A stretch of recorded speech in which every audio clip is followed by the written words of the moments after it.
I don't know. What am I saying? Who are you? What's your name? I don't know. What do people I don't know. need to know? Maybe we should go and listen to other podcasts and see how they start.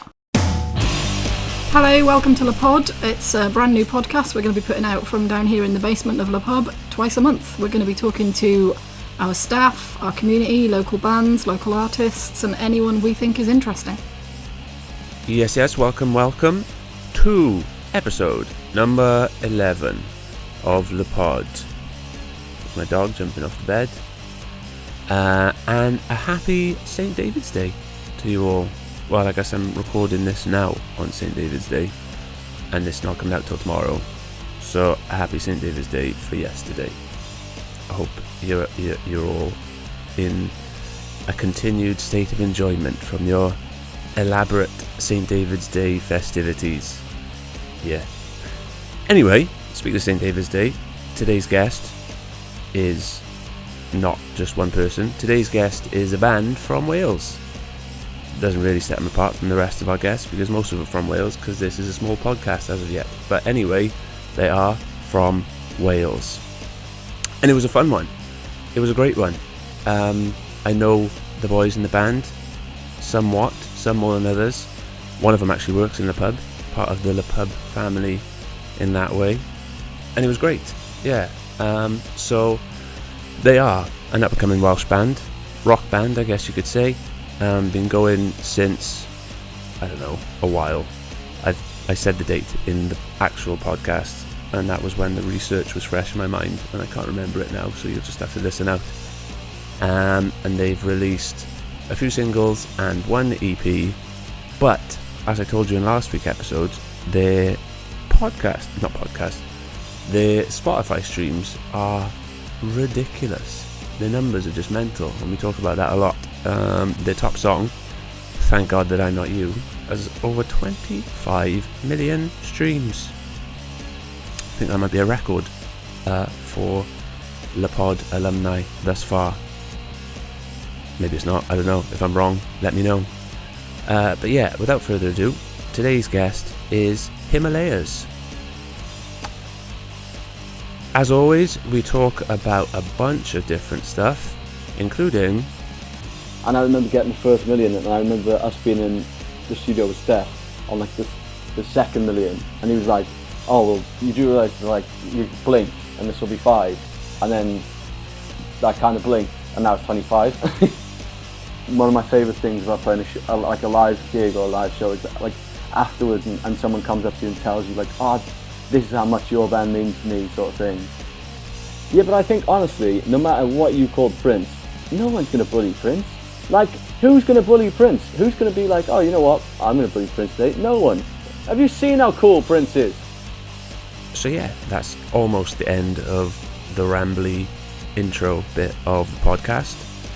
Nothing yet news-wise from the pub, but there is hope, I guess, which is a novelty these days.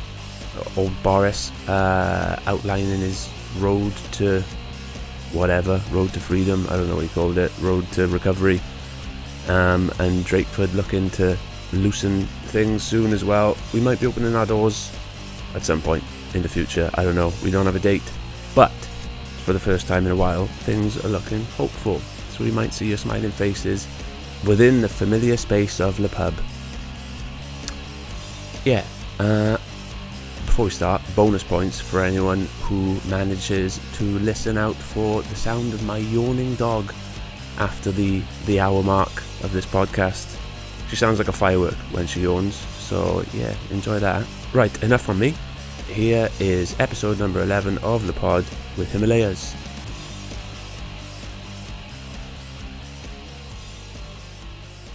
Makes me nervous. Yeah. Oh, we're about to record, oh no. Did it. What do we say? Well, hello boys. I'll act like we haven't been sitting here chatting for 20 minutes, I guess. How are we all? All good. Very well. Cheers, all good. How about yourself? Good. I'll make a public apology for all the listeners for messing you about and not telling you which browser you should have used beforehand. So, sorry, it was my fault. Cool. It's okay. But yeah, we're good, yeah? How's life treating you at the moment? It's good, very good actually. Pretty Yeah. lockdowny, to be fair. Yeah, it's I think just yeah. just as good as anyone else.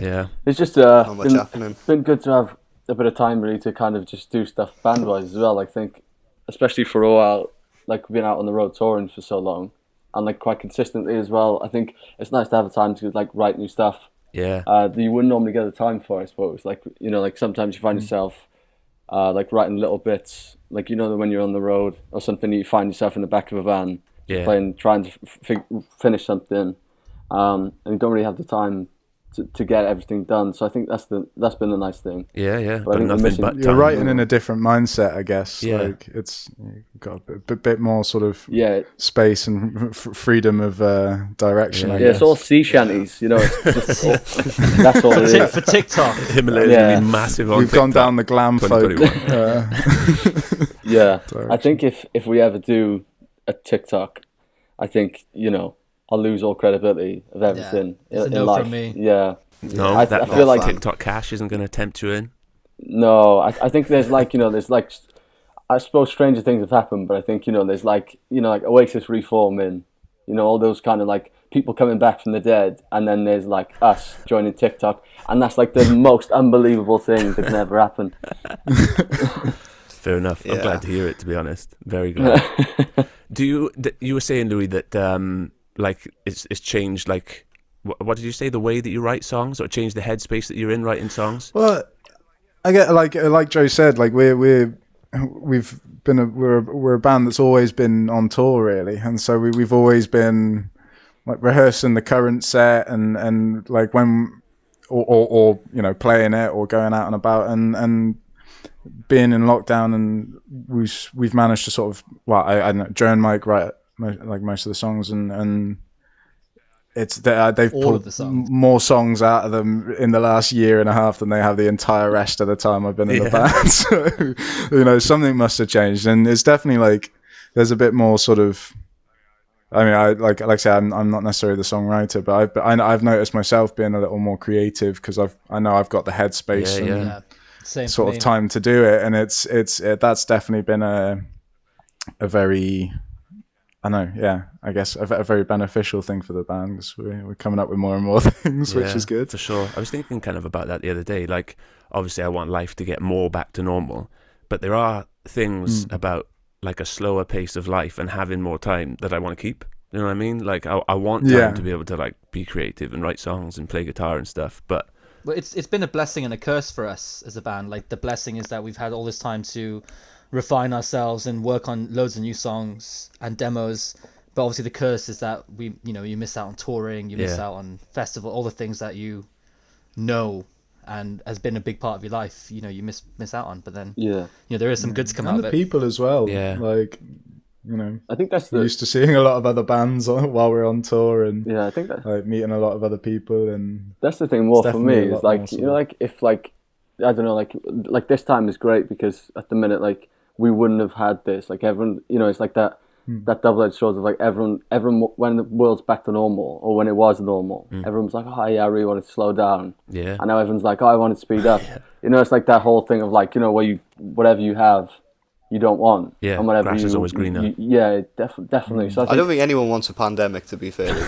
I don't know, you're not reading I the don't know, right pharmaceutical conspiracy theory companies- threads. Do you I know think. what? yeah, Well, the yeah. pharmaceutical companies probably do, don't There they? is them. Well, the first month or two I loved it, and then I was a bit like, actually, do you know what? No, the pandemic can go now. Yeah, me too, man. Yeah, I was Yeah. loving lockdown for the first 6 months, 7 months, 8 months maybe even, but now it's just gone a bit too far. Too far. The jokes Yeah. stopped being funny. Before we go on, I realised that we should probably introduce your voices, just so people know who's speaking. So if you want to just shout out who you are, what you do, and not where you're from, because that'd be boring. So, something more interesting than where you're from. I'm Joe. I sing, play guitar in the Himalayas. Hi, Joe. And I'm from Cardiff. Nice. No, I don't know. There's nothing really that special to It's say. got to be. Right, I'm going to come back to you. I'll give you a second Yeah. because you were bold and you jumped in first. So I'll give you a second. We'll go somewhere else. Thanks. I appreciate that. All right, I'm Mike. I play lead guitar and sing a bit, and again, I can't really think of anything interesting to say at the moment. Killing me. Can you come back to me as well? Why don't we do the introductions first, and then we'll try and think of something interesting. Louis got a face on that he's got oodles of interesting information. Yeah. Go on, Ah, Louis. yeah. I've got interesting information about Joe and Mike for sure. Yeah, but nothing you can say About in myself? front of No, other I've people, none. Louis. No, I'm Louis. And oh god, interesting about myself. What do you do in the band first of all? Because you didn't even say Oh that. yeah, I play bass. He plays bass rhythm and section. cooks. And cooks. Band chef. I'm trilingual. Let's go with that. Hey, really? Nice. What language Yeah. do you speak? Spanish and French. French much better than Spanish. Doesn't speak English though. Showing off now. Yeah, English. No He's been chance. struggling with that for years. Mm. Class. Yeah, it's like my only interest in fact, so I've got to use it. I like it. It works. You're winning so far. There's not a huge amount of competition, but you're definitely winning. I'm James will top me. I ain't got nothing. I'm James. I play the drums and I drive for Himalayas. And He's had some time off though recently. I've had lots. Do you know what? It's funny. We were talking about this the other day. I completely forgot that we had our own van because I haven't seen it in so long. And I had an email come through saying your insurance is up for renewal, and I was like, on what? And I looked at it. It was the van, and I was like, oh yeah, I forgot about that. Where is it? Where have you stashed it? It's just been parked outside my dad's house. Oh, right. And to be fair, my dad uses it as well. I mean, we co-own it, Oh, that's good. if you will. If you want to but I rob forgot it, yeah, but I if you completely want to forgot rob it, then existed. don't tell someone where it is. Yeah. It's in New Bridge, Caerphilly. That's all I'm telling you. You can have it if you want. Can you give us the postcode? Yeah, I actually don't even know the postcode, which is quite bad. Yeah, no one wants to go to Newbridge though. But I saw it the other day, and I looked at it and I was like, you know what? It doesn't smell anymore. So I think this time off has been good Yeah. because it just stunk of like sweat, It's oozed out the sort of stale beer. It just Yeah. and it just I got in it the other day and I was like, actually, do you know what? It smells like new in here to a certain degree. I'm surprised that a smell that potent would just like dissipate. I thought it would just linger and get worse and fester. It's never Well, going to it's- smell this good again though. No, it's not. I mean, I mean, it's pretty well ventilated. It's got quite a few holes in it. Class. poor thing. Are you looking forward to get back in the van then? Are you back on the road or? Can't wait. Yeah. Yes, Yeah. definitely. Because you've been spending 100%. a fair amount of time in the studio, right? Like you say, you've been writing a lot of songs. Like, are they ready to go? Like, are there things on the horizon you're gonna debut live? Yeah. Or? Yeah, definitely. We have some stuff that's going to come out sooner rather than later. Really, I think it's a case of just getting our ducks in a row. Yeah. For the next, I don't know, couple of months or so, and then I think this is going to be really something we hit hard this year. I think because for the last maybe the last year plus, we kind of, for a while we focused on live shows because we just wanted to get out and just gig the stuff we'd done and perfect some of the songs and just like live with it a little. And I think now's the time we've really been into the studio a few times and it's like the best stuff we've ever done, the best it's ever sounded. So I think for us now really it's getting like the wheels in motion in terms of like releasing the next thing, Yeah. or even the next few things. But I think to be consistently releasing something of like leading towards like further releases as well in the future. But I think that's definitely, we've got like new music that like all of us like sat on like kind of bubbling away, itching to kind of get out. And it's like, yeah, it's like it's God, nice. I can't wait. Yeah, it's nice because you kind of feel like you've got like the best kept secret in the world, Yeah, because it's like only you guys know, or like people who are working in or involved know what we've done. So it's like a very select few people who have listened to the stuff that we have. Yeah. And so, And like, I think I was just going to say, like, by the time we do get around to touring, like, we're going to have had plenty of time to actually get everything ready as well. So it means that, by the time we do our next gig, our set list is probably going to be a lot different and probably a lot bigger from what it's been before. Yeah, yeah. And we'll be playing the better greatest as well, hits. by the sound of things. Yeah. The greatest Yeah, hits. Greatest the greatest hits hits. before they We even should split become up great. now and do a reunion tour when we can get going again. It pretty much just feels like we already have though. It feels like taking that Yeah. time apart, and when you come back, it's going to be like something completely different. Yeah. I feel Yeah. like it will be like I that. think we all kind of feel like we're going to hit the ground Yeah. running, hopefully. Yeah. Which is, and that's, I have to say that I know, like, it's a nice feeling to sort of feel like we have been productive over sort of. Yeah, I feel like that's the thing. We such haven't hard really changed times. like sound wise. I don't think.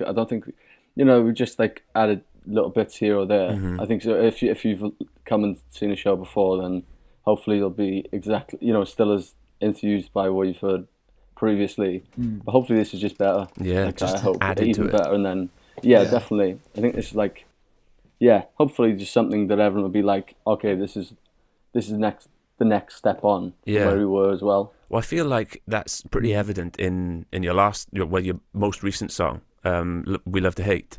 Like that's a pretty good example of that. Like it's definitely Himalayas. Like you can hear that it's your sound, but with added elements. Like Mike, you got tons of different guitar sounds and stuff in there. Like you feel like you're on a mission to make your guitar sound not like a guitar anymore.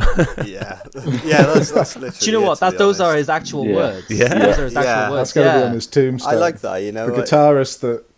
No, sorry. Carry on, Mike. No, I just think like there is like so much sort of undiscovered in the realm of the guitar. To be honest, I think we can probably just keep pushing it and hopefully do more interesting things time and time again. And what I've really liked, especially like kind of the last time we went into the studio, is we've kind of had a bit of time and space to just work on things, and I think we've learnt a lot the last couple of times we've been recording.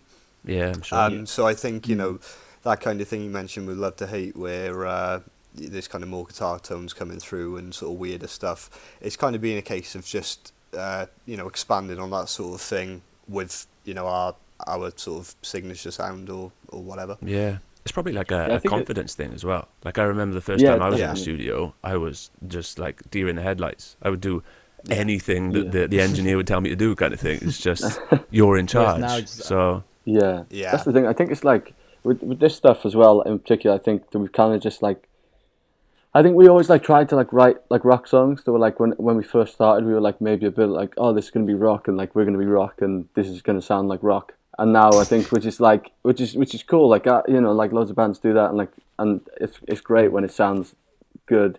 But I think like the thing for us now is like we were kind of just trying to, I don't know, like write the song and make sure the song was like the way like one of us had it in our head, like the whole picture, like the whole thing, so that it was easy to just be able to like map out, and it sounded like a song. Like it didn't sound like, oh, I've got this idea, this one bit is really cool, but like the rest of the song is like, it's like we didn't want it to be all like loads of filler. Like we wanted it to be all killer, no filler, if you excuse the saying. Yeah, But, like every I think also sort of second matters. Like every bar, something interesting has to be going on. I think working with Steph as well as a producer, like that's Stephen Pringle, yeah. He's always been very clarifying, Steph Pringle, yeah. He's always been very good at sort of putting down onto the desk or translating what Joe and Mike are trying to ask for, I guess. Like the sort of, can you make it sound a bit more like this, or can you do this with and he's always been very good at sort of bringing out what you're going for. What I think Joe and what I think we have as an image of the song down onto the desk. He's the perfect guy to do that with, I think, for us anyway. Yeah. I think because we've done like, I remember like we used to go into like and do like vocal takes like long after recordings were done because we didn't get time to finish stuff or like something like that, and me and Mike would go in, and I remember being at Steph's like early hours in the morning, like after we had gone like to his house or something, like just to finish something. And like I remember being like, oh, this needs to sound like a revved up motorcycle engine or something like that. And he literally was like, oh yeah, I know exactly how you mean. Just on it. And I think that's the thing. Like, you can describe it in any kind of way, and I think he understands the big picture quite well, especially for what we say. Because I've told him a whole load of stuff that was just like doesn't really make much sense to anyone. But it makes sense to him, so like, which is the best way. I like those moments where it's like kind of me, you, and Steph, Joe, like just like sort of stood around the pedal board and just play one thing on the guitar, and then there's just the three of us like just playing with pedals, messing about. Yeah. I think we all need a masters. making weird shit happen is great. Yeah, It's no coincidence like, that like the great artists always have like their producer, their go-to producer, like like Bowie with Tony Visconti, and the Beatles with oh my word, George that's embarrassing. Martin, What's the Beatles producer called? George Martin. Yeah, George Martin. Like it happens. Like people find the producer that works for them, kind of thing.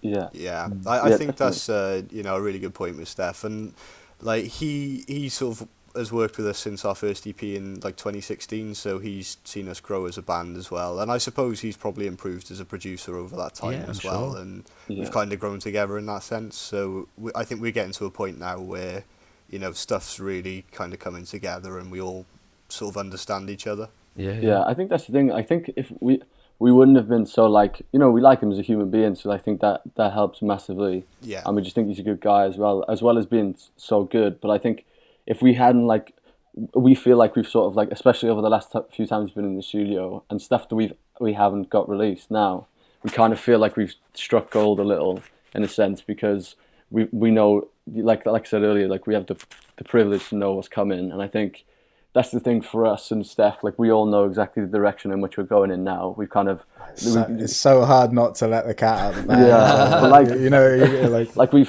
sort of like swam through like all the horribleness of like finding out exactly how you want to sound, or exactly all these hard questions that you're not really sure about, like where you want to go, and I think we've done all that, and like we're kind of at the point now where like everything we've done, and especially the last time we went in, it's kind of like fallen straight into place. Like there's not a huge amount of like struggle. It feels like we know what we're doing these days, doesn't it? Yeah, a little. I mean, probably a little bit. Probably not as much as we think. Yeah. I still need lessons every now and then. But you mentioned, Mike, that you worked with Steph in 2016 on your EP, and it spawned a question in my mind, like listening to your stuff as well. Like why so long, kind of thing. Like you've been going since 2016 and before, and still you've only just got that one EP. Like you've had millions, ridiculous amounts of streams on Spotify, which we'll come back to, but like all this attention and play and stuff. How come only one EP in all that time? Well, I think the one big thing would be money constraints. Right. Like we haven't really had backing all this time, so it's harder to get in the studio and record anything anyway. Yeah. But also I think it's just been a case of releasing things when it's felt right, and not rushing anything. There's been a couple of big gaps between singles, and we've sort of just had to release what we can afford to release at that time and just get it out. We probably could have made an album about 3 years ago. Yeah. I don't think it would have been very good. So even though it's been a bit frustrating all this time, having not, produced a bigger body of work, I think it's a good thing that that's happened, because we're getting to a point now where I feel over the next year or so we will be ready to do a proper album, and it will actually be really good. Yeah, I think above all else is that it's like the fact that for us now, for ages, I think everyone else is gonna dig you out like when your album comes out and it's not how they expect it to be, or not what it's not as great. But I think for all of us, we're all sat here or have been sat in the past and gone, right, this needs to be the perfect first album, because you only get one shot. This is the only chance you ever get. And I think there's sometimes just songs take time, things take massive amounts of time in terms of even just knowing exactly what you want to do, and sometimes time it's just a case of a song happens when it happens, and you can't really force something. Mm-hmm. So I think that's the thing for me. The main thing is we probably didn't have an album that I would have been satisfied with, and I'm pretty sure the boys would have felt exactly the same. Exactly. I don't think we're even quite there yet, but the way things have been going sort of since lockdown and the songs we're coming out with, I mean, I know Joe and I are still writing a lot. And we haven't obviously had a chance to actually get together in the studio for ages and practice these new songs either.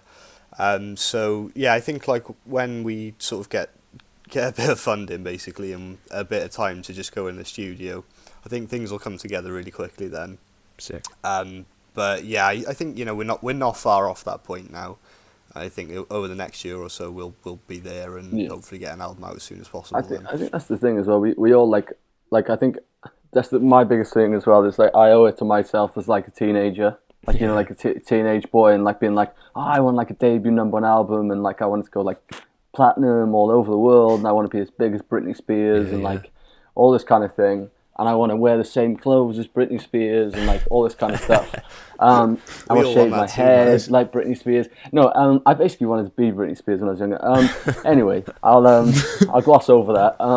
But no, I think it's just yeah, we owe ourselves the chance to kind of make this the best possible debut album For sure. we could possibly do, and even just songs in general. Like I think, like I'm like, and I know the boys are the same. Like really, really, really picky, like super picky about stuff. Perfectionist kind of So thing. I think, yeah, if because I know, like, you know, someone may listen to it once and say, "Oh, okay, this is good," but like we've listened to it like 1,000 times before it's even been released. Mm-hmm. So like, whether it's just demoing at home, or whether it's like practicing in a room together, or whether it's in the studio or after the studio to make sure everything sounds like spot on, it's already been listened to like loads and loads. And if it doesn't reach it past like that first 1,000 listens, and you're still like really, really like excited by the song, it's probably not going to be the right thing. Yeah, it's true. You're going to say something, James?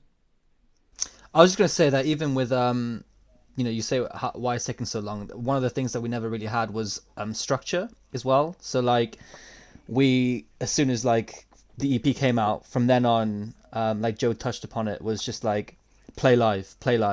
And we took every single gig under the sun. And then it got a little bit more professional with booking agents. And then it was more like the same thing, just keep playing shows. And there was never really time to even stop and think, oh, maybe we should put a song out now. And it was only recently that we signed a professional management contract, in the summer last year. Yeah. And now this kind of things to work towards. So it's kind of like you need to have X amount of songs for this and for that, and there's a little bit more structure, I think. Mm-hmm. I don't want to use the word pressure because there really isn't any pressure, but there's more structure. It's like, all right, cool, you're not touring, right? It's drive. Yeah. It's Yeah. drive. Yeah, like drive. It has been really nice to have someone sort of who not only believes in you but also like knows what they're doing. Is sort of getting into the I guess the stage that we're at in the music industry. It's quite reassuring knowing that what we're doing is organized, and it is sort of going, yeah, like James said, it's going towards a point. And like we have had a lot more structure through the last year. And it's sadly common in the music industry for people not to have structure at all, though, isn't it? Like, there's so many musicians just kind of flounder, like, and they could be great. They could have the greatest songs ever. I think that's because a lot of musicians anyway, come in very young. Oops, sorry, Mike, you go. Well, I think a lot of musicians are like that anyway. Yeah. Like they need someone to give them a kick up the arse, because I think being a musician, boys will probably agree, you're kind of like in a little world of your own a lot of the time. So, you know, like, and you know yourself, it's just like you sometimes need some motivation and to be brought back into the real world, and our new management like really seem to be doing that for us at the moment. Nice. I think. I'm glad you found like good management as well, because like you say, like musicians are in their own little world, and that's probably why they get taken advantage of so often as well, which is That's why they're all skinny. yeah, exactly. I think also like it's definitely like time in the industry as well. I think like a lot of like new and up and coming bands are obviously, you know,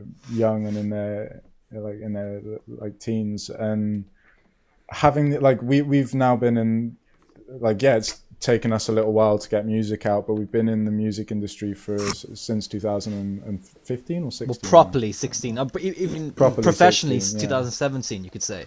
You know, well, yeah, not even that. And having like been in that time, like not just on the distribution side of it, but gig side of it and touring side of it. Like I don't know about you boys, but I definitely feel like we've learned a lot more about the industry itself and a lot more about how it operates, and it's definitely been like, I don't know, we feel like we know a bit more and have a bit more direction through that experience, I guess. I think it's an age thing. People who are just starting in that industry, I guess, don't, you know, until it happens, you don't know, I guess. Yeah, there's a lot more to it than just being good at playing music, unfortunately. Yeah. Well, you say that. Was it James Brown used to say it was 75% business, 25% music. Yeah, It sucks, man. That's the thing. I think it's like a thing of like, even just like when we first started doing it, it was kind of like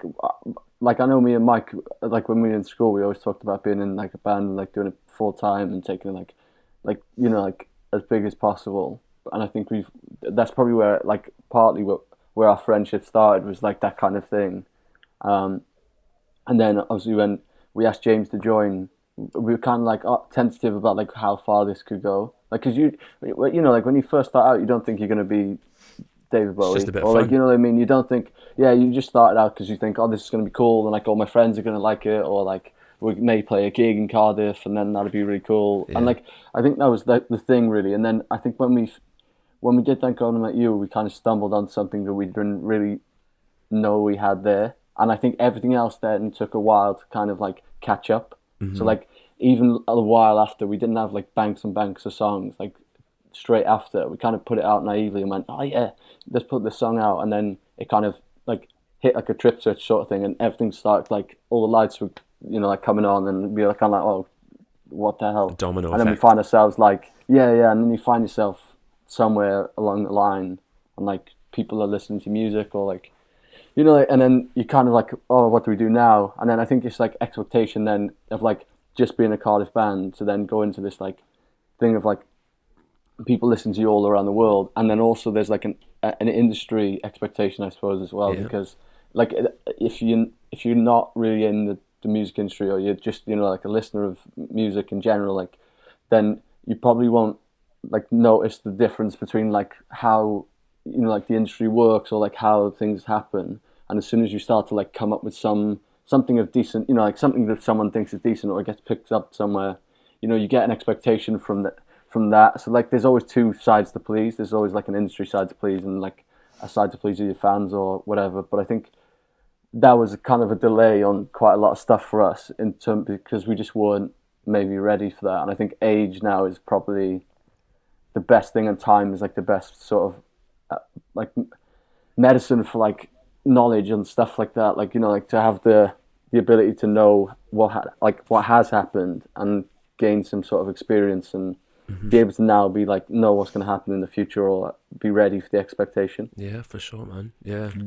We touched on it a couple of times, that your millions of Spotify streams, and you just said then of people all around the world listening to your songs. So let's talk a little bit about Thank God I'm Not You, which is the song that has got you so many millions of streams. Like, Never heard of it. I hadn't before this podcast as well. Just kidding, of course I had. But like, how many is it on now? 27 million, something like that, is it? Or 24. Let's not get ahead of ourselves. no, I lose track. It's another million every week. I think we're not far from 25 million now. I think we're not far. So yeah, which is insane. It is insane. It's properly insane. Yeah. Like when you started getting through the millions, like how was that in coming to terms with it and stuff? What does it mean? I remember the first million. The first million was pretty quick. It was just surprisingly quick. Like I remember being like, oh, this is really notching up now. Yeah. This is like insane. And I remember getting the first million, and I remember us being in the studio with Steph on like the second million, and he was like, oh, well, you do realise that like you blink and this will be 5, and then I kind of blinked and now it's 25. You know, it's like I was like, a long blink. It was a long blink. Yeah, it's a long blink. Yeah. I remember. Well, I wish I could blink that long. You know, just get this whole COVID thing out the way, like blink and then it's gone. Yeah. I remember because when we made it past our first million, that's when I was telling people about the band, like friends and stuff, because we were pretty early on, like early days at that point, and you tell people, we're on Spotify and stuff, and then you go, yeah, we've got a couple of million views, and that's that's when I remember people would switch on at that point a little bit, and you go, oh, okay, this is a bit serious now, and like Joe said, you sort of we sort of like blinked, and it overtook everything a lot more than we expected, and it was awesome though. Like, I think it was a shock, but a very pleasant one. Was it kind of a turning point for you guys as well? Like you were saying, Joe, that like when you start off, like you've got no expectations, it's just a bit of fun. But I feel like anyone who doesn't like believed out deep down in their heart that they're going to be a massive rock star is kind of lying, like in this industry. We all dropped out. We all dropped out of uni. Yeah. No, yeah, At that point, all of us did. Completely agree with that. Like, I remember we put out the EP, and I honestly thought in my head, like, I was like, deep down in my heart of hearts, I thought this is the best thing I've ever done in my life. But not because, like, not in like an egotistical way. Like, I think it was controlled. Like, it was a controlled like it was controlled arrogance, we'll call it. Yeah. But it was like, I thought this was like, oh, this is great. The recording sounds amazing. This sounds exactly the way you want it. And then when Thank God I Met You happened, I was like, okay, this is like really, like, I'm really happy with this now. And I think that's the thing. Like, it's like, I don't know, like, you kind of, the curse of a musician, I suppose, in the sense of, like, the expectation that you'll be the next big thing, and the realization that you probably won't. Yeah. You know, it's like the whole, like, side of things that, I mean, deep down you've got to believe, because I think if you don't, no one else is going to bother. You have to. And it's like, really kind of unpopular to state it, you know what I mean? Like, it's not cool to think that you're going to be the next big thing or whatever. But deep down, man, like, you wouldn't be 100%. In this industry. I think, you got to. I think Joe hit it with the you got to believe in it, and it's like I don't know for me, because I think I'm the only one that before this band hasn't been in a band or anything. Is that James? You were in a few bands before this, yeah. With me before this. So and Mike and Joe have been in bands. Nothing obviously serious. Still isn't serious. And, still not serious. Yeah. And I came in like without any expectations at all, really, because I'd never been in a band beforehand, and I had no idea what to expect. Can I just tell you right there before you go on that it's not usually like this. It doesn't usually work this way in bands. Yeah, I've been very fortunate with where I've landed, but like I think for me, like, definitely there was we all took it seriously beforehand, for sure, but I think when, like Joe said, we were all listening to the EP going, yeah, this is great, and then when Thank God I'm Not You came out, I think when that started hitting the upper numbers, that's when we all sort of went, shit, this could happen.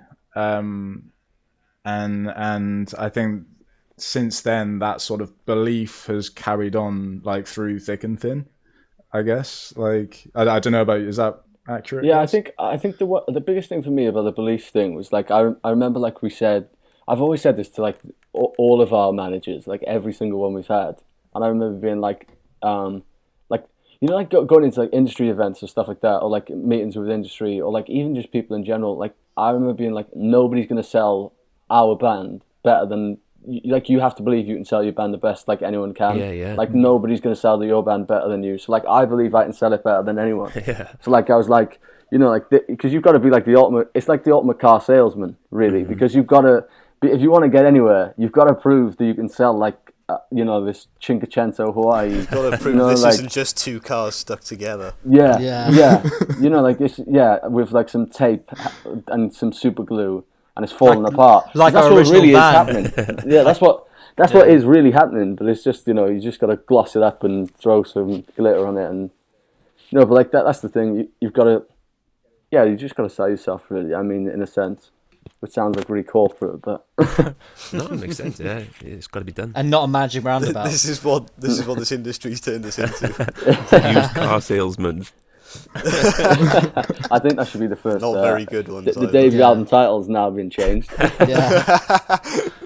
So I wanted to talk a little bit, like, not in detail about, like, the money side of having a song with that many streams. I don't want numbers or anything, but obviously, in previous episodes of the podcast, I've talked about kind of the Spotify kind of thing, how Spotify screw people over, and I've never really had someone who have had the streams that you guys have had to speak with about it. So, like, nobody really knows. We get loads. Look at me, I'm sat here in my pile of money instead of a chair. 3-piece suit looking like Conor McGregor. Yeah. they do screw you over. Like, there's no two ways. There's about not it. as much like, as you think. The amount, as you say, the amount of streams we've had on that one song alone compared to sort of how much we actually make off it. Like, we all work jobs and stuff aside from the band, so I think that tells you all you need to know, really. That you still need to. The amount of, like, time they've got out of our song and the amount of money they will have made off of that. compared to the amount we actually see, isn't. If they're listening, then you know. please don't stop paying us. Like, keep paying if us. you're listening, Like, pay us more. Yeah. Because was it the line in School of Rock? The legend of the rent is way past you. Yeah. Because that being said, man, we have been, we're obviously really, really fortunate with it. Like, it is an income at the end of the day, whether it's not much or not. It's not what it should be, but helps. it is still fortunate. Not what it should be. And it was enough to tie us over when we were touring full time to a certain degree. Like, only now have we found ourselves kind of taking on more hours in work or whatever, whereas before we were all part time. Yeah, I think the thing for me is like, and it helps. It's like our 25 million may seem like a huge amount to us, but that's just a drop in the ocean in comparison to like the grand scheme and the grand scale of things. Like, so like, I think we should probably be paid more. I mean, people should be paid more in general, but I just think, we're lucky enough to. But and really down to fans or down to people who listen to our music, we're lucky enough to have that support from our fans, like, because it's still the platform that we've gained so many fans from, and I think in a sense it is literally all down to our fans and the people who come to our shows and all this kind of stuff, or listen to our music in general, that like makes us even able to have the numbers or the whatever we have, like, and realistically, without these streaming platforms, we wouldn't have that. So like, in a sense, that is worth more to us than the money, and just purely as little as we may be paid. Yeah, we've met loads of people. People still listen. People still hear us, and we're still able to do what we enjoy because of it. Yeah, and that's a more important. Yeah, I think that's the thing, because we've just had like people come from all over, and like even people like fly into the UK, or like when we've gone to like play abroad and like in Europe and stuff, and like even when we went to the States, I think we had people who knew our stuff, which is like which is the most unbelievable feeling. Yeah, like that's the thing, which is like the most unbelievable feeling. Like, I think to be able to like turn up to a show and especially because I think the thing just like really, I think one of my favorite things about playing like a live gig or a live show is that like afterwards and someone comes up to you and tells you like, this is how much your band means to me, sort of thing. And I think that's like the biggest compliment anyone can really pay you. I think it's like, to say that they're so invested in your work or your art, and for them to take it on as their own thing is like huge. And I think that like, like the money thing is very minimal for us, even though, it'd be nice to be saying this in like in like a 10-bedroom mansion, but I'll deal with it. One day. Yeah, you never know, eh? Yeah, it's just frustrating though, isn't it? Because if you translate those numbers to like singles, like CD singles or whatever back in the day, that would be my point. You'd be rolling in it. It's just, and it's the same. Like that 25 million people have listened to your song. Like, essentially, they bought. Well, it might not be 25 million. It might be 4, just rinsing it or whatever. But it's us. Yeah. But it is frustrating from that angle. But yeah, I don't know. I get what you mean. I do think streaming services probably should charge more, and I hate to say that, because I do love the fact that you've got access to that much for like £10 a month or whatever. But if it was an extra £5 for the amount of content you get, and not just it's more considering the impact that it has on the people that make the content than anything else. I don't think that's unreasonable. Like 10, 20 years ago, like you'd be happy to pay £15 a month on CDs, for easy, instance. and more. So I don't think that's like completely unreasonable ask, but at the same time, I think the streaming services themselves are partly to blame, and they do need to kind of consider how much people are actually earning off what they're doing as well. Yeah. But as they say, I'm just grateful for the fact that we are still in the game and we're still doing this for now. Yeah. And we've been able to do it for so long, and it doesn't look like we're going to be stopping anytime soon. It certainly doesn't sound like. Yeah, I'm glad you said that, because you said for now, and then I was like, Manson is leaving. His solo project. This is my last gig, boys. I'm going to play a little song on my acoustic now. It's going to be like take that all over again.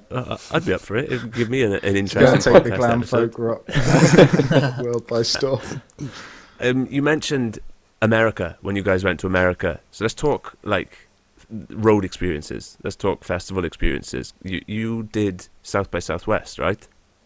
Yeah. How That was was- that? yeah. I remember because me and James, well, we've all got a mutual friend, Ben Sawyer, and I remember him telling me Yeah. about it, and I was just the most jealous thing ever. I was like, oh man, I want to go to South by Southwest, let alone play it. Like, it's amazing. So how was it? Yeah, It surreal. was great, wasn't it? Insane. Yeah. Surreal. Yeah. Do you know what? Yeah, it was unreal. People were actually queuing to get in, and they had to open the windows because this venue had shutters in the windows, and they had to open the shutters so they can actually look in while we were playing because So they couldn't we fit see anyone. people out in the street, like, Yeah, just they couldn't sort fit of anyone else in. pushing up to Yeah. watch and stuff. It was great. And it was funny because Mike and Joe weren't old enough to drink, so after the it shows they wasn't could like funny, right, James. they'd have to leave. Yeah, It was so fun. they'd have to leave. But the bouncers were cool. Some of them were like, as long as they don't catch you, it's cool. Yeah. Well, the But one yeah, guy, that was- the one guy asked for ID, and I thought I'll show it to him on the off chance that he's not really, Paying on the ball attention. tonight. And he looked at it and gave it back to me, let me in. And then James was the next one in, and he just went up to him and was like, "If I see him drinking, I'm calling the police." And I was like, "Oh, for God's sake, man!" Why wouldn't he even I say it loved to the you? fact like? he couldn't tell me because I was the child, though. I was only 20 at the time, so I wasn't old enough Too young and to be vulnerable. told that myself. Yeah, you had to get James to tell me because he was the responsible adult. Because I'm the daddy. But I think even Yeah. though, Probably even bad though, boy. So that made me the mummy. even though like me and Mike weren't like weren't 21 yet, I think we were 20 at the time. I think it was still like one of the greatest experiences of my Oh, life. yeah, anyway. definitely. Because It was I still remember like playing the gig and being like that feeling of that after playing the gig and being like this was like probably one of the best like first shows we could have ever done out in the States. Yeah. And I think it was like I was like so ready for it. Like, and I think we were all so ready for that gig. And I remember doing interviews afterwards, like outside, and like I remember just taking it in because I think we were just stood next to Hugh Stevens, and I was like, and like we were doing like an interview, and I was like, oh, this is like what I always dreamed it would be Yeah. like. Like this is like Yeah. so, we were like it's nighttime in America, and like you can hear like bands playing like for Everywhere. miles, All over like the place, all yeah. over yeah, the and you can street. like the kind of like the atmosphere there was just like absolutely insane, like just like There's music on every yeah, corner. it's like it was like ridiculous. amazing. Did you hear the It was, like, stories unreal. of For, just like- like impromptu gigs under bridges and stuff, and just like in car Yeah. parks? Yeah, that's it. Yeah. It's just all You got, sorts like, of stuff like, and we were there for Some about mad Louisiana blues bands on the roads and stuff. yeah, we were there for about 9 days, and I think we did like 4 shows on 3 different days. So Oh, nice. like Yeah. the rest of the time was just driving around, Exploring eating and- exploring I'll the tell you the- festival and Austin and that, and Yeah. it was just a really great experience, like all round, even aside from Yeah. the gig and stuff. Because I think a lot of the time when we've played sort of other gigs outside of the UK, like we did that gig in France, and I think we were like home within like just over 24 hours of leaving. Yeah. We Yeah. played the gig and then came back, and we don't have the budget to kind of stay for a little bit longer, Yeah. or just to kind of go out and experience the local scene. Whereas when we were in Texas, we really had the opportunity to do that. So yeah, that was just a lot of fun. I think I'll like always remember that. Yeah, that we week. went to see like a random show because we had like our agent had sent like one of the guys down from the agency like to look after us basically and be like, oh yeah, this is this, and I remember he took us to like a show, and like me and Mike were like I was like a bit dubious because I was like, right, this is going to be sort of thing where they're not going to let us in because like we're not old enough Yeah. or whatever, and I was like, oh okay, this is like whatever, like because it was like a late night one. And I remember just turning it up and being like, who the hell is this? And they cordoned off like this like line, so like from the back door to like the stage. And it turned out to be Billie Eilish. Oh, no like way. we didn't know. And it But, was like, but Billie Eilish, she about 18 wasn't months she was before like big in anyone the knew who US. she Yeah, was. she was like huge in the US, like right. starting to become big. Yeah. And then like wasn't huge in the UK. So we had no idea who she was. Like we were like, who's this? And I remember some of the songs and being like, okay, these are really well written and like really good songs. Yeah. Well, she must And I have only remember been then- like what, she had 16 to or have an whatever then? entourage. Yeah, Well, that was it. She 16 was so or young. something, She had like an 16, I entourage think. take her in and out of the venue to just do Yeah. the set. So they walked her up to the stage and then walked her off, and that was it. Like, Yeah. she wasn't allowed in the venue for the rest of the time. Yeah. But like Yeah, I she was, remember like that 15, like, it was, 16, like, I think. yeah, I remember that like it was yesterday because I just remember being like, just like so like, oh, this is like pretty cool. And then just I remember hearing that one of the first EPs she released, and I remember being like, oh, I've heard that before. Where have I heard that? And then I was like, oh yeah, it was like the South by Southwest. Take So you like, back to Austin. which is just insane. Yeah, which is just and it just. Like, James and I went to I think who were going to go see James. We caught Bones UK. Oh yeah, they're class.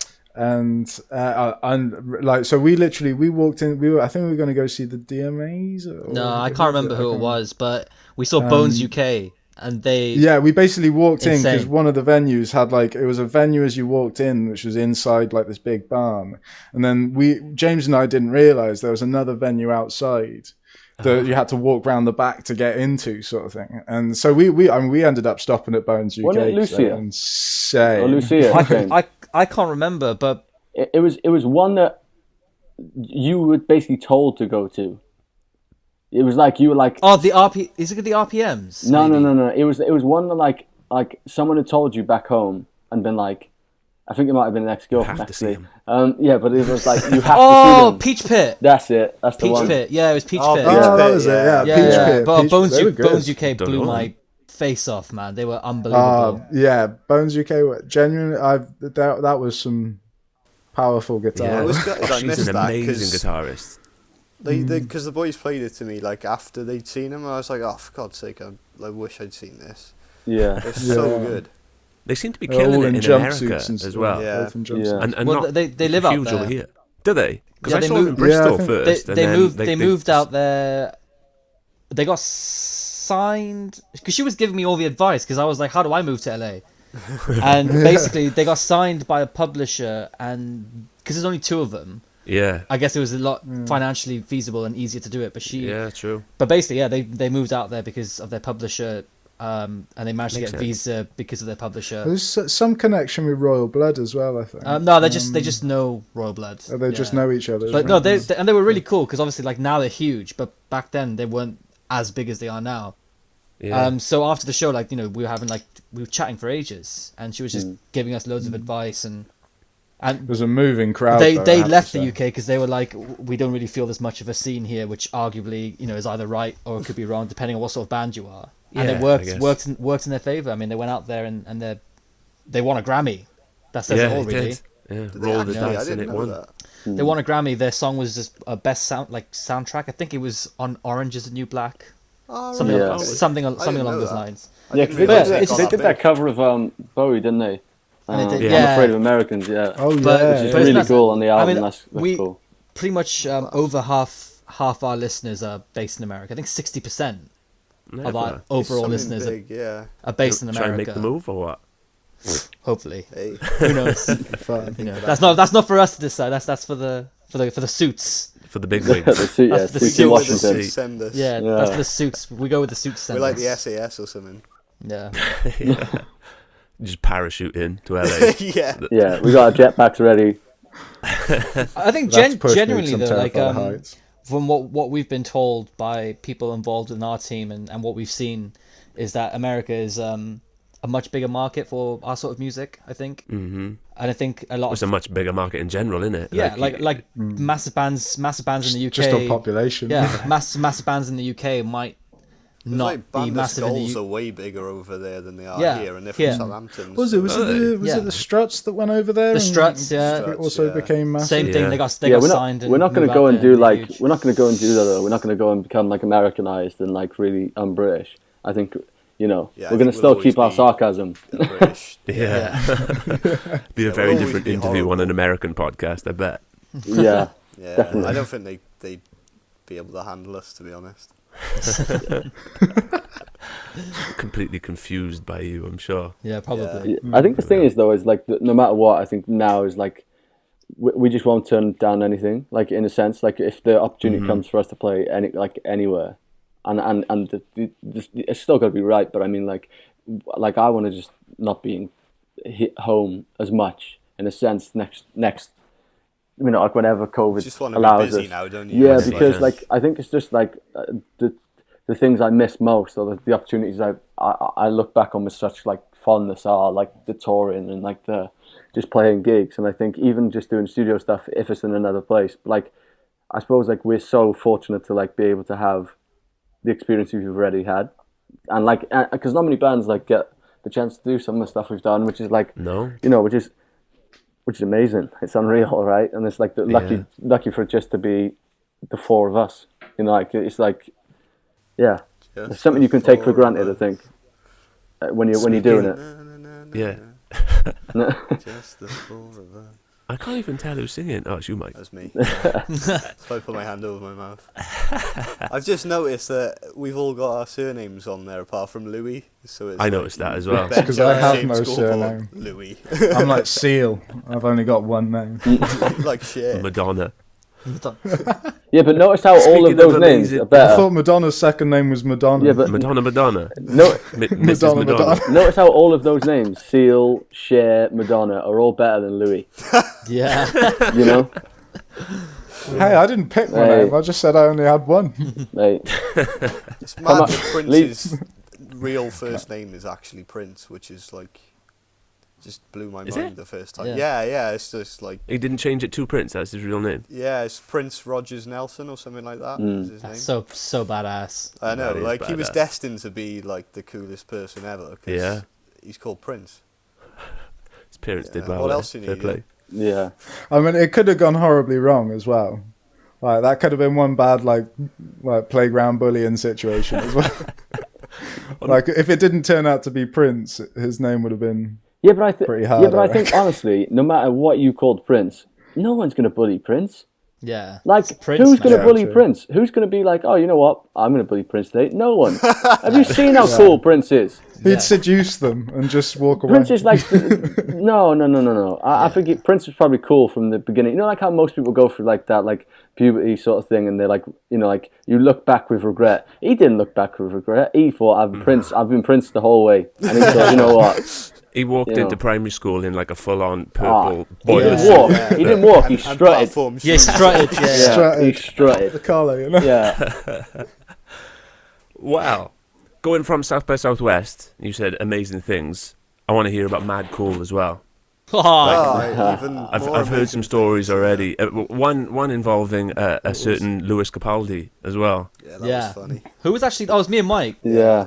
Yeah. We introduced him to gin and lemon Fanta. He wouldn't take Yeah, it. but I did the same thing with Miles Kane, but he actually drunk it, and he thought it was the best thing ever. Yeah. So like, you know, like Oh, yeah, I I feel came like up with that. I do want a bit of credit for this. I feel like that drink is honestly. He It's did. I'll It give is you full something credit special. there. It just tastes Yeah. like gummy bears, and it's What, like gin and lemon Fanta? Pink Yeah. gin. pink gin. Pink Oh, gin. pink Yeah. gin. And it and works lemon with Fanta. lemon or orange Fanta. 'Cause but we I'd say the fancy lemon like is that. Lemon the- Fanta was is way the better. pinnacle there. Yeah. Is it And got a it name? tastes like gummy bears, and It's it kinda doesn't got a bit taste of like plastic alcohol, cup as well. And it gets you But absolutely Do you fucked. know what? I So think good. I'm gonna say one thing, and we can talk about Mad Cool, but there's no point because there's only one thing that came out of that festival, which you will never ever be able to do ever again, and that's seeing Iggy Pop side stage. Oh, I know. What you was never that like? that's once in a lifetime. Yeah. I think Yeah. That was incredible. that's once in Yeah. a lifetime. And he was so good as Also, well. Joe throwing up in a taxi. Yeah, That it was was- one. Oh, but that's not once in a. Joe does that all the Yeah. time. That's not Mate, once in a And me lifetime. and Louis had the same taxi driver like 3 I nights honestly- later. And I honestly don't know why you It's keep really telling nice. this. I honestly don't know why you keep telling this story. It's happened on like a few occasions, and it's More happened. than one. Yeah. It's happened to Louis and James Yeah. and Mike. We all four of us have been Joe thrown Joe up somewhere. Thrown up in a Joe taxi. threw up in front don't of remember the throwing up drummer in of the a taxi. Libertines. That was probably one of the best. Oh yeah, That but that was was funny. pre-band. That was was pre-band. That was Hey, Why like were you it hanging wasn't. around with the drummer of the Libertines Oh, pre-band? he was just in a club and like he was doing a DJ set, and I was just like, we were young, like really young, super young, and like I think all of us were just like, okay, like let's drink, get It smashed. was your as you 18th do. birthday, I think. And I was like, Yeah, it was. yeah, I'll get absolutely battered. that was it. It was your And then- 18th, and you went too hard too soon, and Mate, didn't you work. got to, times. you got to. You know, that's the best way to be. Respect, Go full out respect. and then just like crash and burn. Yeah. Where was this? Where was the 18th party? This was like just in town. Oh, this, Ladybird. this was in. Ladybird. Ladybird. Yeah, this was like propaganda. It was like a But it's propaganda closed night out now, or isn't something. it? It was okay. propaganda night. Yeah. The So Ladybird, which I is don't cool. think's there But I think anymore. we've all been sick randomly, or like sick Oh, in yeah. general. Yeah. Who hasn't? And I get a lot notice of the fact that I travel haven't dubbed sickness. any of you in. Just saying. You know. Who you Yeah, can blame? That's perfect. Louis. That's Louis. I'm not You just bitter. blame Louis for that. I'm not Louis- bitter. I'm calm about Louis it. You know. Louis compared seeing Iggy Pop side stage to throwing up in the back of a taxi. I don't even know how you can tolerate those things. You can Yeah. tell that this is Yeah, his Yeah, first I band take he's been full in. blame Go for on. that It's one. like- I apologise wholeheartedly. You Joe, brought down the but, tone. yeah. You brought down the tone. You did, And but- if there was an eject, I always But do. This pick is it- smart, pick- Louis. picking it back What are up, you doing? we played an early slot. Now, early slot in Spain is like, it was like 5:45 or something, which is like a late Like slot 6:45 in in the the UK. morning. No, in the evening. Oh, And there Okay, wasn't. the early mental, slot. I was wouldn't like, have done what? There wasn't. You got there, It's a military and it gig, was like like. half an hour before you played, and there wasn't many people there, and you start to think, oh, well, this could be a bit shit. Yeah. And when we went on, it was just packed. Yeah. And Yeah. it was And it was so 40 hot. It was the 40 hottest degrees. gig I've ever done in my Yeah, life. it was 40 degrees, and it was absolutely rammed. I think the capacity of that steel tent thing was like 3,000 or something like that. They were saying. And it was just rammed. But I think Absolutely that's the thing. rammed. We've always been like we've always just seemed to. I don't know whether it's luck or like just people being like into the music or something. But like we've always seemed to like whenever we've done festivals or shows and stuff, we just seem to have a crowd. Like I'm talking the big like you know like just like when you think, oh, this could go really badly. Like I've done like when we did Reading and Leeds, like Festival Public Stage, like and like Institution Stage. I've seen when we went like when as punters, like when we were younger, like I've seen bands like really big bands with no crowd, and like Yeah, I've seen it. and like we've just been like so fortunate just to have like it like rammed. Like we've just been at the whether right it's point. slot times Yeah. or I whatever. think, Joe, like, it's- because we saw Blossoms when the second year we went, and I think Yeah. when we played Reading, last time we had a bigger crowd than. Yeah, I then. remember being really disappointed by how many It was people were about at the 6 Blossoms months then. before the album came out, I think, and Yeah. then they did really well. So Yeah. that was But then we saw them again the same year that we played, and that was when did they headline? Or No, was it, no. Main Main stage, stage. main They were on the stage. main stage. Still on the main but stage, yeah, that a was couple it. of years later. that was a wicked gig, to be fair. That was just after their first album. But I think it's like that's the thing. We've just been like really, really. I don't know something. I don't know whether someone upstairs or the gods like us. I don't know, but we've been fortunate enough to just It's like. not someone like massive on after you every time, is it? That's who people are actually No, coming to see. I honestly think it was like someone like Mr. Motivator or something. No, but like no, it's we like clashed Chuckle with Brothers or Machine. something. We clashed with Machine Gun Kelly when we played Reading on the Festival Republic stage. We clashed with Machine Gun Kelly and the Distillers. It was one of their first shows back in the UK, and we thought, "Fuck, here we Yeah, go." that's some hefty competition. And then we went Yeah, on stage, and it was packed. Do you know Yeah. what was funny in Mad Cool? I don't know if you noticed, but like it wasn't like loads of people, like half the crowd, but quite a few.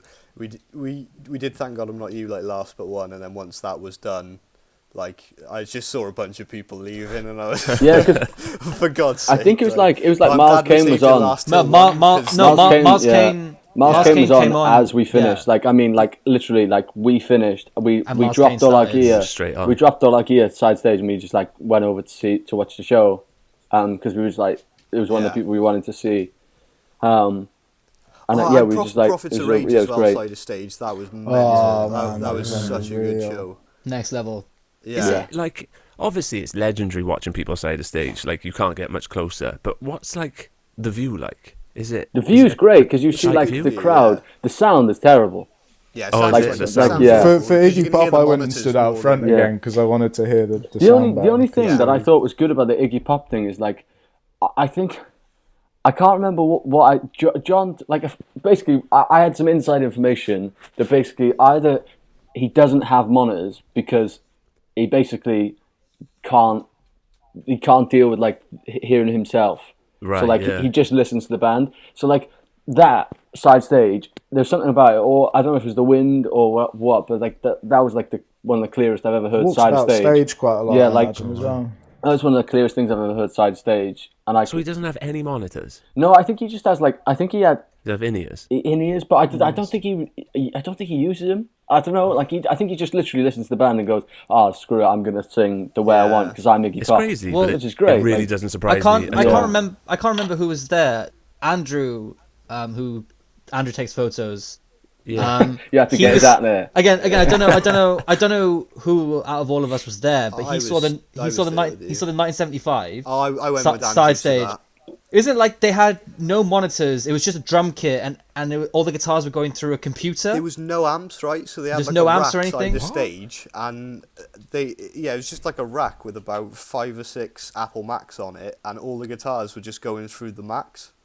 into the So all you decks, could hear, So all you could on hear stage, are like there's no amps, nothing like that. just It's drums. just a drum kit and the You know- band with their guitars you know or keys or whatever. That The is worst thing about that That's was it. that, It was so the worst weird thing looking about at. that was they were using GarageBand for the amps, weren't they? hey, GarageBand presets are really good. Almost sounded like the real thing. It was odd to look at though. Yeah. I'm not a fan, but they did do a good show. To be fair, like I did enjoy it. I wouldn't listen to them at home, like, but Yeah, No, but you can always huge appreciate somebody who puts on a good show, though. yeah, it was Yeah. it was a good, definitely a really good gig. Like, Yeah, for sure. Nice one, man. So, I'm not going to take up too much of your time. Sure, you got plans. Well, I'm sure you haven't got plans for the Yeah, evening. Zero, 'cause none. Plans don't No. exist Sure, anymore. we could just do They're this. We should just do a 24-hour thing now and just stay on. gone.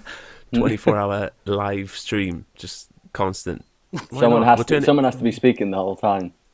Yeah. Well, there's 5 of us. We can take it in turns. Yeah, I'm sure you'd be take it fine, in Joe. turns. I would be Sure, you would, definitely. Louis, me and you would be fine. Himalayas I- Big I- Brother. Himalayas Big Brother. I'm in the down. Himalayas house. Eventually. Hey, if we got paid You're enough, always taking a shit. Again. Again. Class. I'll end as all podcasts end. To be honest, talking about what's next for Himalayas, what's on the cards, what's in the future, what are we excited about. Essentially, what are you trying to push? What's happening? new music definitely. I think it's Yeah. just going to be a case of like us announcing the date and being like, "Here you go." Like this I think, is I think it's going to rumored be. for early summer, I believe. Well, I think we weren't supposed to be telling anyone, but yeah. No, well we done. were. It's on the group chat. Oh, okay. Phone down. So I've been reading it, man. I'm reading it. There we So- go. He's on it. Read yeah. out exactly He what knows. they've written, just so we know we've got it right. James, you can be our filter now. Make sure Louis doesn't smoke before the interview. You know how he gets. Oh wait, wrong bit. That's the wrong bit. Too late. Doomed. He jokes, but I got that text. All right. Well, I can feel you being a bit cagey about the specifics. So we've got new music on the Oh cards. yes, sorry, new music. Yeah, No, and, it's all right. I think new music. I just think want to get you in trouble. live shows. I think I've it's, already got us in trouble. it's I think really it's just like really. Oh no, push- ego. Sorry, I don't want to. I just want to make my point clear because it's like new music being released early summer, etc., etc. Thumbs up, thumbs up. 2 thumbs up as well. thumbs up. that added a lot to the conversation. For there, those James. of Thanks you who for that. can't see what we're doing, Shout yeah, out that to Terry thumbs up. Wild. There are Right, multiple crack on, Joe. thumbs up. You may But continue. yeah, I think it's like a case of just releasing new music and being like everything with it, like the video, everything's going to be like the way we want it to be done. I think this is the first time for a while we've kind of had the time to sit and be like, this is the way it's going to be, this is the way this is going to be, and then there'll be a few announcements along the way. Yeah, Yeah, hopefully Wicked. It's sooner rather exciting. than later. But you know yeah. how these Yeah. things are. And you got the tour in like May, is it? Yeah, which could potentially now be moved. Just Again. just because I think there was talk about these actually going ahead, like and actually going ahead. Yeah. But I think most probably we just don't want to be the first people to do it, only because I don't want people to be nervous about coming to a gig. I don't want people to be Yeah, like yeah. feel afraid or feel like worried. So like for us, it's like as long as people are happy to come to the shows, we'll play them. Like and people are safe and like we're able to figure out a way to like make these because we want to do it like the old fashioned way, like the everyone get nice, close and sweaty, In the and pit. like and everyone be able to sing and like no one be worried about like, oh, am I gonna spit too far or like like when you sing or like and like just everyone we want somebody like to be in someone else's armpit, sweaty armpit, and like be like, oh, that was gross, but it was the best experience ever. Like we want it to be like the best way we could possibly do it, and I think it'll just be a case of us deciding like a decision fairly soon, really, on what we do. But I think either way, you should get tickets because they're gonna. I think when the new music comes out, these tickets will go like really, really quick. Yeah. So yeah, if you do get a chance, you buy them because they'll be rescheduled the dates and.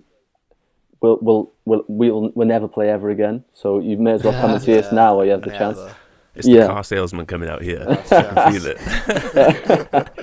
I've got my tie on and everything. Honestly, it's only 20 miles on the clock. Honestly. Honestly, Class. Where can people buy tickets? Where can people find you guys and interact some more? Yeah, so if you want to grab tickets, you can follow us on our social media platforms, and on our Instagram is @Himalayas Official, and then if you search that, all the other links to every other page will be on there. Because normally, like, people say like about every single one, and I'm useless for that sort of stuff, like remembering and listening in. So just the one, and then if you search Himalayas online, you'll find our website as well. So that'll have like all the information on us. Where are we playing again? Himalayas Cardiff, London, Brighton. Cardiff, London, Brighton, Manchester, Scotland, Glasgow. Yeah, we're doing Glasgow show. Yeah, which didn't get added that long ago. So which we're really excited for, because we've loved playing Scotland every time. So like I think and I can't wait for it to be bitterly cold and drink loads of Buckfast. It's gonna be great. Well, if it's in May, it might be only bitterly cold, not bitterly cold. Just a single bit. So that would be nice. Yeah. Well, like you say that, it just hit -22 last night in Balmair or wherever it was. Shut up. -22? Yeah, it was the coldest day in 25 years. The coldest night. So. Oh, well, have fun there. Yeah. Literally. Thank God that I'm not you. And we're going to leave that there. That's all we have time for tonight, everyone. Thank you for listening. I had to do it. Nice one, boys. Thank you very much for taking the time. Cheers, all the best with the new music and the tour and everything. Cheers, and we'll see you soon. Cheers, thank you very much. See you soon. Nice one, man. Nice one. Cheers, guys. Have a good night, lads. Bye. Ta-ta.